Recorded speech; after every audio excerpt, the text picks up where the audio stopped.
दर्शाया ऐसे जन्म हुआ मेरा 1589 में मंगल दिन था, एकादशी का दिन था, हमारा जन्म हो रहा है।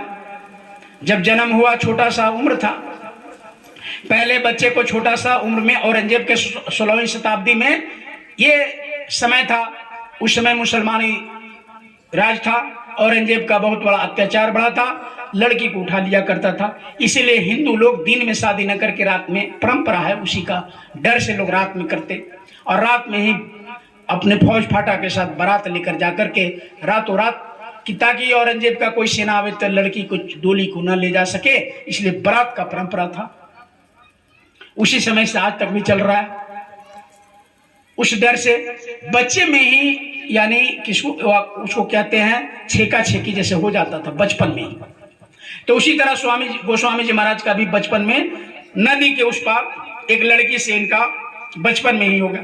जब बड़े हुए तो इनके साथी लोगों ने कहा कि तुम्हारे उस गांव में होने वाली पत्नी का घर गांव पड़ता है। गोस्वामी जी महाराज ने एक दिन चल दी, अभी गुरु का दर्शन नहीं हुआ। जब वहां गए तब पत्नी ने ठटकार लगाई, अरे तुम इस हाड़ मांस के लिए यहाँ तुम चले आए, लोग क्या कहेगा, जमुना कैसे पार किया, मर जाता, डूब जाता, गिर जाता। अगर इतना सब मेहनत अगर उस प्रभु के लिए कर दिया था, प्रभु मिल जाता। बस इतनी सी बात लगे प्रेमियों, किसी को बात ही लगा है। अंगुलीमाल डाकू को इतनी सी बात लगा था। महात्मा बुद्ध ने कहा कि मैं तो ठहर गया, भला तू कब ठहरेगा। बस इतनी सी एक लाइन, कितनों सत्संग सुनो लेकिन ऊपर मैं बवा दो तो नहीं, एक शब्द। गुरु महाराज को भी अभी आपने सुना, क्या वचन लगा, माँ का एक वचन लगा, बेटा जीते जी उस मालिक को प्राप्त कर लेना, जीते जी प्राप्त करने वाले को ढूंढ लेना। बस तो खोजी को मिल जाता है, ढूंढी को मिल जाता है। जो खोजबे नहीं करता है, जो मिलना ही नहीं चाहता, कैसे मिलेगा। जो ढूंढने वाला होता है वो खोज ही लेता है। तो प्रेमियों, गुरु महाराज को मिला,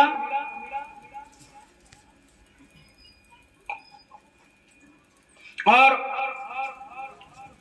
उसी तरह गुरु गोस्वामी जी महाराज भी कह रहे कि मैं चला गया, पत्नी ने डांटी तो उल्टे पांव लटाया और कसम खा लिया कि आज से स्त्री का मुंह नहीं देखूंगा, और निकल गए। कि यही बात लग गया कि अगर भगवान के लिए इतना मेहनत किए होते तो प्रभु मिल जाते, तो प्रभु के खोज में निकल गए। कंज गुरु मिला, एक गुरु मिल गया। ऐसे उनके गुरु थे नरहरिदास, जो गांव का पंडित जैसे गुरु कुल गुरु होते वो थे, लेकिन उनको आध्यात्मिक गुरु और मिले। आगे उनका वर्णन करेंगे वो खुद कि हमको कौन सा गुरु मिले।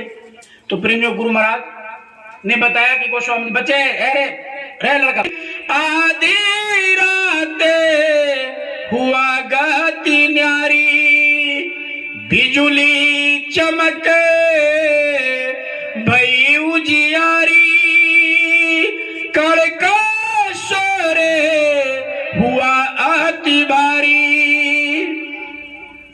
कहते कि सावन का महीना है, दिन और तारीख बता रहे। सावन का महीना है, नौमी तिथि बारी, नौमी का तिथि है।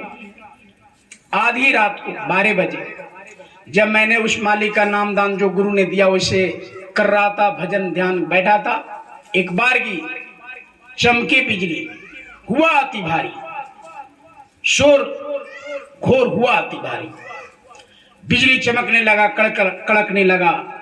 तो गुरु महाराज ये गोस्वामी जी को भ्रम हो गया, क्या हो गया, आंख खोले, कुछ नहीं। फिर आंख बंद करके जब अंदर में ध्यान लगा करके फिर बैठ गए, फिर ऊपर बिजली चमकने लगा, आवाज शोर गुर होने लगा। मन में बहुविधि भरम समाया, यह अजगुती को कहां से आया, राती बीती गई भयउ बिहाना। कहता कि रात बीत गई और सुबह हो गया। आधे रात बैठे बैठे हम लोग को लगता है कब जय गुरुदेव बोलेगा, कब आरती करेगा। और वो दृश्य देख रहे हैं, कैसे फिल्म देखते हैं तो अब क्या होगा, अब क्या होगा, तो खत्म हो जाता, वो और होता तो वैसे वो देख रहे हैं ऊपर का लीला। मन में बहुविधि भरम समाया, यह आज गुती को कहां से आया।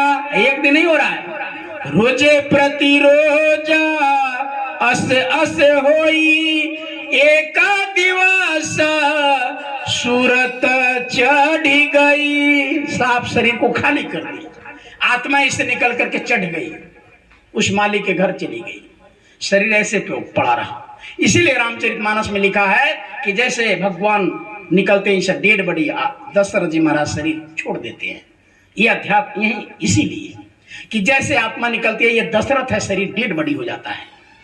ये शरीर डेढ़ दशरथ है, 10 इंद्रियां इस शरीर को ढोने वाले रथ है। ये रथ है शरीर, और 10 इंद्रियां हैं। तो जिस सामान को ढोता है उसको रथ कहते हैं। आज ना टेम्पू गाड़ी, रथ, एक कार मोटर हो गया, पहले रथ से लोग जाते आते थे, तो इसलिए उस समय इसको रथ की कहा गया है कि शरीर क्या है, यही रथ है।